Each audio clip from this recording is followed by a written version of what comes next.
முக்கிய கச்சா எண்ணெய் வழித்தடமான ஹோர்மூஸ் நீரிணையை தவிர்த்து மாற்றுப்பாதையில் இந்திய சரக்கு கப்பல் அப்பகுதியை கடந்திருக்கிறது. அது குறித்து பார்க்கலாம். இஸ்ரேல் அமெரிக்காவுக்கு எதிரான போரில் ஹோர்மூஸ் நீரிணையை ஈரான் மூடி வைத்துள்ளது. அத்துடன் இனி ஹோர்மூஸ் நீரிணை வழியாக செல்லும் கப்பல்களுக்கு கட்டணம் வசூலிக்கப்படும் என்றும் அறிவித்துள்ளது. தற்போது நட்பு நாடுகள் மட்டும் அந்த வழியாக தங்களது கப்பல்களை இயக்கி வருகின்றன. இந்நிலையில் இந்திய சரக்கு கப்பல் உள்ளிட்ட 4 கப்பல்கள் ஓமன் நாட்டின் வழியாக ஹோர்மூஸ் நீரிணையை கடந்து புதிய வழியை உருவாக்கி இருக்கின்றன. ஹப்ரெட் மற்றும் தல்குத் என்ற 2 மார்ஷல் தீவு கப்பல்கள், சோகர் என்ற பனமா நாட்டு காஸ் டேங்கர் கப்பல் ஆகியவை ஐக்கிய அரபு அமீரகத்தின் ராஸ் அல் கைமா நகருக்கு அருகே ஓமன் கடல் பகுதியில் நுழைந்தன. அதன்பின் முசாண்டம் தீபகற்ப பகுதி அருகே கப்பலின் சிக்னல் டிரான்ஸ்பாண்டர்கள் அணைக்கப்பட்டன.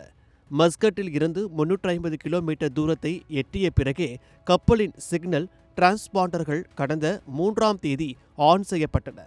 இந்த 2 கப்பல்களிலும் 20 லட்சம் பீப்பாய் சவுதி மற்றும் ஐக்கிய அரபு எமிரேட் கச்சா எண்ணெய் கொண்டு செல்லப்பட்டது.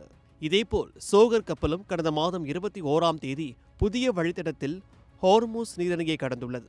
இதைத் தொடர்ந்து MSV கியூபா என்ற இந்திய கப்பலும் கடந்த மாதம் 31ஆம் தேதி துபாயில் இருந்து புறப்பட்டு ஹோர்மூஸ் நீரிணையை புதிய வழித்தடத்தில் கடந்துள்ளது. இதன் மூலம் ஹோர்மூஸ் நீரிணையை கடக்க ஈரான் வழித்தடத்தை பயன்படுத்தாமல் மாற்று வழி உருவாக்கப்பட்டுள்ளது.